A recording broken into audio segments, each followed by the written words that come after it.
Assalamualaikum warahmatullahi wabarakatuh. Hari ini kita pertemuan pertama di mata kuliah metode perancangan program. Nah, di pertemuan pertama ini kita akan membahas tentang desain program.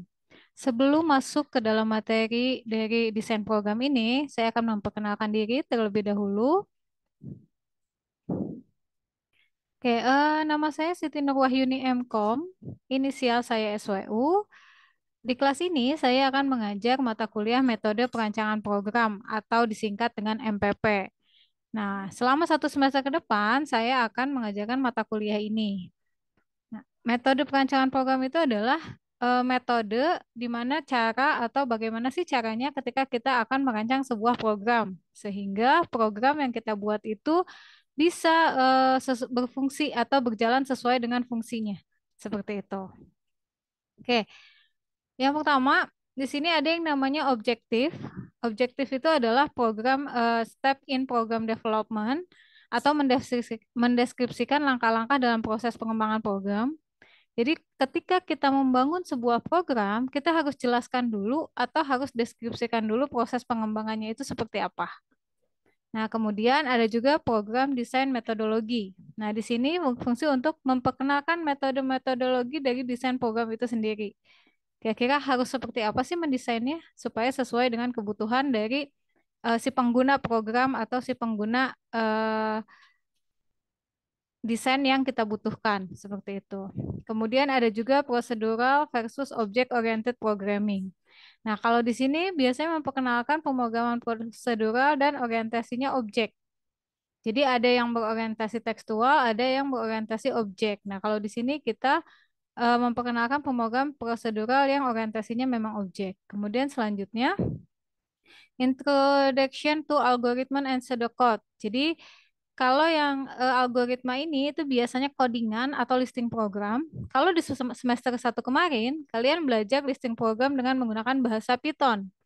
Nah, di semester 2 ini nanti kalian akan mempelajari bahasa pemrograman web programming mulai dari bahasa HTML, kemudian bahasa PHP, bahasa CSS, ada juga bahasa CI, JavaScript, dan sebagainya atau JavaScript. Nah, untuk database-nya sendiri, nanti kalian belajar yang namanya MySQL. Nah, itu adalah bahasa-bahasa pemrograman atau algoritma yang kita gunakan dalam membangun sebuah program.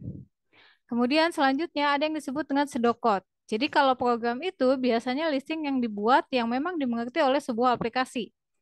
Kalau pseudocode itu adalah langkah-langkah jalannya program yang dimengerti oleh manusia gitu. Misalnya, langkah apa yang dilakukan ketika saya akan meminjam buku? Misalnya langkah yang pertama adalah saya harus datang dulu ke perpus. Kemudian harus menemui penjaga perpusnya. Kemudian harus mendaftar dulu sebagai anggota dan sebagainya. Kurang lebih seperti itu. Kemudian kalau untuk program data itu difungsikan untuk mendeskripsikan dari sebuah data. Nah, data itu kan banyak macamnya ya. Ada data yang sekunder, ada yang data primer dan sebagainya. Nah, itu harus dideskripsikan satu-satu. Nah, ini adalah perancangan program secara objektif. Jadi bagaimana sih merancang sebuah program yang memang seobjektif mungkin. Jadi bisa digunakan sesuai dengan fungsinya. Oke, selanjutnya ada tiga pendekatan untuk mendesain sebuah program. Yang pertama itu adalah prosedur driven, ada event driven, dan desain program data driven. Jadi ada berdasarkan prosedur, berdasarkan event, dan berdasarkan data yang kita punya. Gitu. Nah, ini adalah tiga pendekatan yang memang digunakan. Selanjutnya, algoritma didefinisikan sebagai seperangkat instruksi yang terperinci. Jadi, ketika kita membangun sebuah aplikasi atau sebuah program, itu si instruksinya harus jelas. Ini programnya nanti bisa diinput kah, atau bisa dihapus, atau bisa diupdate dan sebagainya. Nah, kemudian kalau pseudocode itu cara seperti bahasa Inggris untuk mewakilkan algoritma. Jadi menggunakan bahasa yang memang bisa dimengerti oleh manusia. Jadi bukan bahasa yang dimengerti oleh sebuah aplikasi. Jadi contohnya tadi, ketika saya mau minjam buku, maka yang pertama deskripsinya adalah saya harus datang dulu ke perpustakaan. Kemudian yang kedua, saya harus datang ke bagian pustakawannya. Yang ketiga harus membuat keanggotaan terlebih dahulu dan seterusnya. Nah, itu adalah pseudocode. Jadi kalau algoritma itu listing program, kalau pseudocode itu langkah-langkah atau tata caranya seperti apa. Oke, ini step in program development. Computer program is an art. Jadi kalau orang biasanya menyebutkan bahwa program yang ada di komputer itu dibangun dengan sebuah art atau sebuah seni gitu kan. Itu hanya istilah aja. Nah, karena di dalam pengembangannya itu digunakan untuk menyelesaikan permasalahan-permasalahan yang sesuai dengan pengguna gitu. Nah, jadi solusi yang memang dibuat untuk menyelesaikan permasalahan-permasalahan yang ada. Nah, bagian pertama dari definisi programming adalah merancang solusi untuk masalah yang diidentifikasikan. Jadi sebelum merancang program, cari tahu dulu masalahnya apa. Kenapa nih ada masalah ini dan kenapa harus dibuatkan programnya? Seperti itu. Kemudian kalau sudah tahu, maka kita bisa mendesain kira-kira akan membuat program apakah berbasis web, ataukah berbasis desktop, ataukah berbasis aplikasi mobile, dan sebagainya. Setelah itu kita akan tentukan akan menggunakan bahasa pemrograman apa. Biasa langsung ke codingan. Selanjutnya, seorang programmer berpengalaman akan terlebih dahulu merancang solusinya. Jadi setelah dia tahu masalahnya apa, dia akan langsung rancang solusinya seperti apa. Setelah itu baru ditumpahkan ke dalam listing program. Nah, itu adalah step in program development. Jadi tahapan pada saat program itu di-develop atau dibuat. Langkah dasarnya yang pertama, define the problem, temukan dulu masalahnya apa. Yang kedua, outline the solution, kira-kira solusinya kayak gimana ya, gitu. Kemudian, outline into algoritma, mendesain si solusi tersebut ke dalam sebuah algoritma. Kemudian yang keempat, melakukan tes dan mengecek atau melakukan uji coba. Sudah sesuai belum program yang dibuatnya? Kemudian yang kelima, menentukan bahasa pemrograman yang spesifiknya itu seperti apa. Apakah mau menggunakan HTML atau CSS, ataukah menggunakan bahasa Secret, bahasa Python, dan sebagainya. Kemudian yang keenam, itu menjalankan komputernya. Yang ketujuh, itu melakukan pengembangan atau maintenance terhadap aplikasi atau program yang sudah dibuat. Nah, ini adalah langkah dasar dalam mengembangkan sebuah program. Selanjutnya, define the problem. Nah, jadi untuk menentukan masalah, biasanya kita harus benar-benar meneliti masalahnya di mana sih, atau masalahnya apa sih. Nah, kita harus membaca berkali-kali atau melakukan observasi berkali-kali terhadap objek yang akan kita buatkan programnya, atau akan kita rancang programnya seperti apa. Nah, dalam setiap permasalahan, itu pasti harus ada yang pertama input. Jadi harus tahu dulu kira-kira inputannya apa nih untuk masalah ini. Yang kedua, kita akan melakukan pemrosesan. Proses apa yang harus dilakukan supaya menghasilkan output yang sesuai dengan keinginan kita sebagai pengguna. Nah, ini adalah menemukan masalah. Yang kedua, outline the solution, atau kita akan menentukan atau mendefinisikan solusinya apa. Nah, secara garis besar, ini biasanya merupakan rancangan kasar atau solusi yang dapat mencakup yang pertama, langkah-langkah utama yang terlibat. Jadi penggunanya nih nanti siapa aja nih yang mau yang mau menggunakan aplikasi yang sudah dibuat atau program yang dibuat. Kemudian tugasnya apa dia? Contoh, ketika kita mempunyai sebuah program aplikasi, kita tentukan ada yang namanya admin, ada yang namanya kasir. Nah, admin itu bisa melakukan apa? Kemudian kasir itu bisa melakukan apa? Nah, itu adalah subtugas utama. Kemudian antar muka pengguna, tampilannya juga bisa disamakan nggak sih? Misalnya tampilan halaman admin, atau misalnya nih, kalau di BSI, tampilan halaman student sama tampilan halaman dosen, itu kan kurang lebih tidak akan sama ya, pasti ada perbedaan. Nah, itu pun sama, antar muka pengguna itu juga bisa kita tentukan sesuai dengan kebutuhan. Kemudian yang keempat, ini struktur kontrol utama, misalnya perulangan. Yang kelima, variabel, dan yang terakhir adalah logika utamanya. Nah, ini adalah secara garis besar kita menyelesaikan permasalahan yang sudah kita temukan masalahnya di atas. Jadi solusinya apa, masalahnya dari masalah yang sudah kita temukan. Gitu. Jadi kita akan tentukan solusinya berdasarkan langkah-langkah yang tadi. Kemudian selanjutnya kalau sudah ditemukan, maka mengembangkan secara garis besar menjadi sebuah algoritma. Jadi pada langkah 2 kemudian dikembangkan menjadi algoritma. Serangkaian langkah-langkah yang tepat menggambarkan tugas-tugas yang harus dilakukan. Urutan pelaksanaannya kayak gimana sih? Misalnya, pada saat pertama kali program dijalankan, tampilan apa yang harus dia tampilkan di layar? Apakah tampilan halaman depan, ataukah tampilan login, ataukah tampilan home, atau tampilan apa? Nah, ini adalah develop the outline into a algorithm. Jadi sebelum kita menentukan nih masukin codingnya, kita tentukan dulu kira-kira seperti apa tampilannya. Kemudian melakukan tes algoritma dan pengujian. Jadi selalu melakukan uji coba. Udah sesuai belum sih ini algoritmanya? Ataukah ada yang harus diperbaiki, ada yang perlu ditambahkan, dan sebagainya. Kemudian selanjutnya, setelah kita menemukan masalahnya, ditentukan solusinya apa, kemudian dirancang solusinya kurang lebih bagaimana. Kemudian setelah itu, yang keempat tadi itu adalah melakukan uji coba. Nah, yang kelima kita tentukan. Untuk membuat solusi tersebut, kita akan menggunakan bahasa pemrograman apa.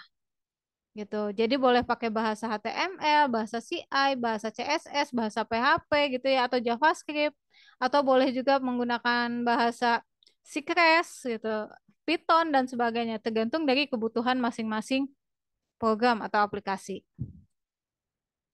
Kemudian setelah kita selesai memasukkan codingnya, kita akan menjalankan program tersebut di dalam komputernya. Gitu. Jadi apakah sudah sesuai dengan kebutuhan user atau belum?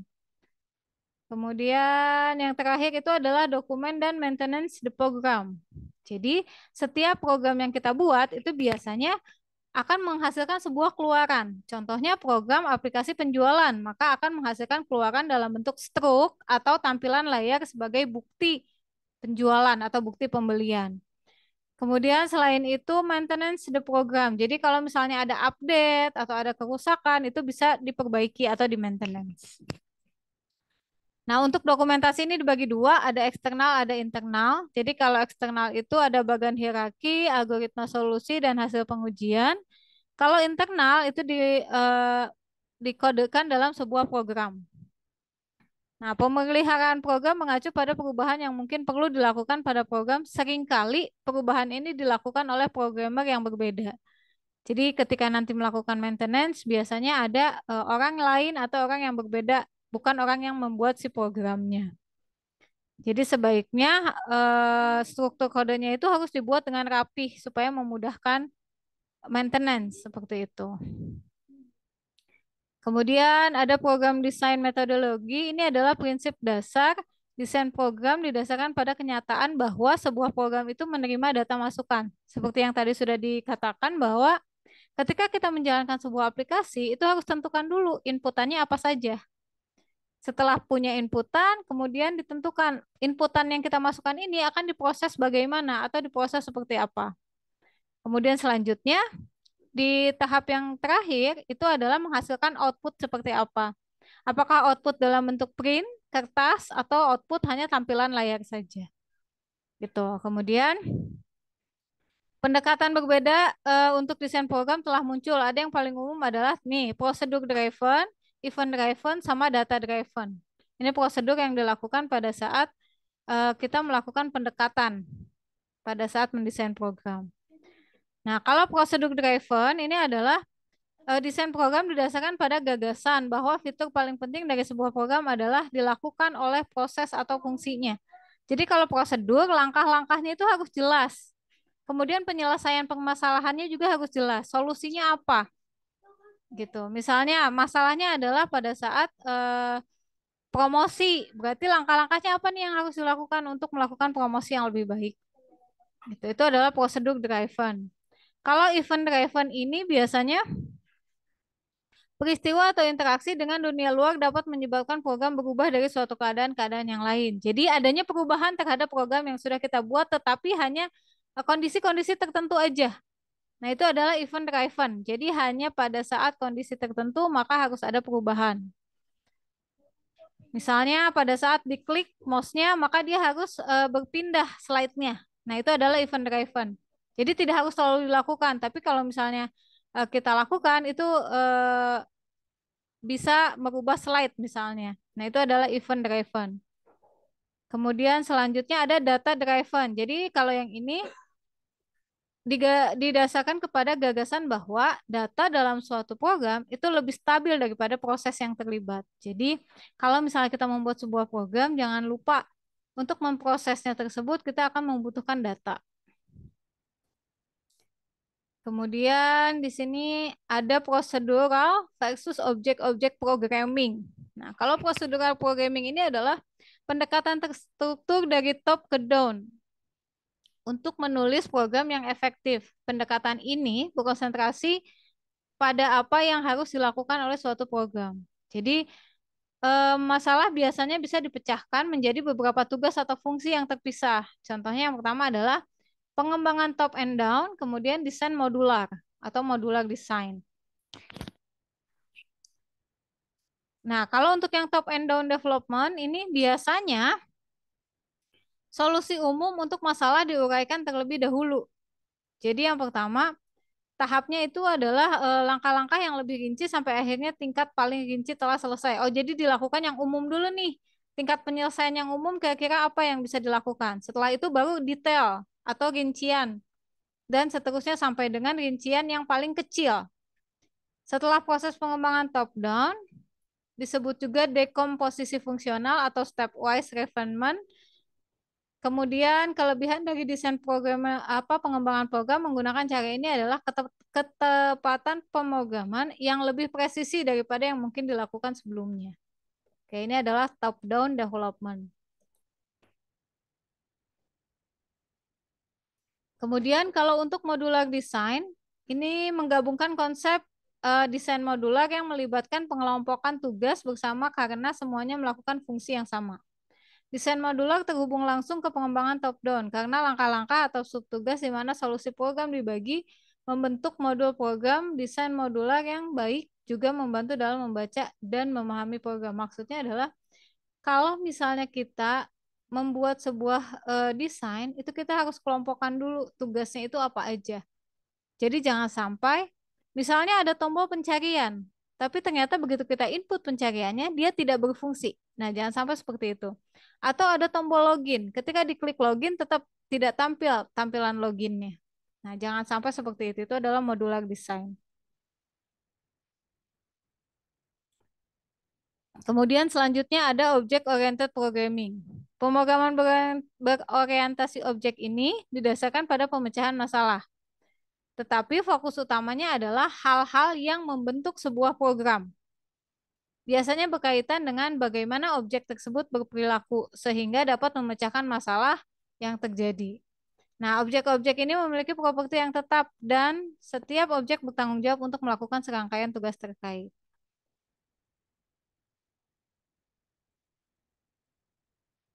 Kemudian sebuah program harus dirancang secara sistematis dan tepat sebelum penggodoran. Jadi sebelum kita buat listing programnya, kita harus tahu dulu masalahnya itu bagaimana, penyelesaiannya itu kira-kira apa yang bisa kita lakukan untuk menyelesaikannya.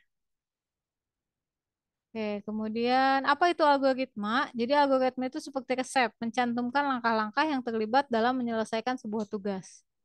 Nah, algoritma juga dapat didefinisikan dalam istilah pemrograman sebagai seperangkat instruksi yang terperinci. Jadi kalau ada instruksi sifatnya terperinci itu adalah algoritma. Harus memenuhi kriteria yang pertama jelas, tepat, dan tidak ambigu. Yang kedua memberikan solusi yang benar dalam semua kasus. Yang ketiga ini harus ada akhirnya. Gitu. Jadi akhirnya di mana nih? Apakah dalam bentuk print out, apakah dalam bentuk tampilan layar dan sebagainya. Oke, selanjutnya ini adalah contoh dari sebuah algoritma. Kita akan menyalakan sebuah komputer.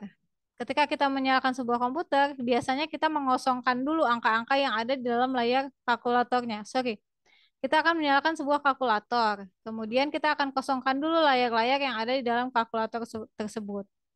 Kemudian kita akan melakukan repeat the following instruction. Jadi kita akan melakukan instruksi yang berulang-ulang. Misalnya, masukkan dollar amount, masukkan angka yang mau kita hitung. Kalau decimal point itu menggunakan tanda koma. Gitu. Kemudian send amount, addition seperti tanda tambah, tambah kurang dan sebagainya.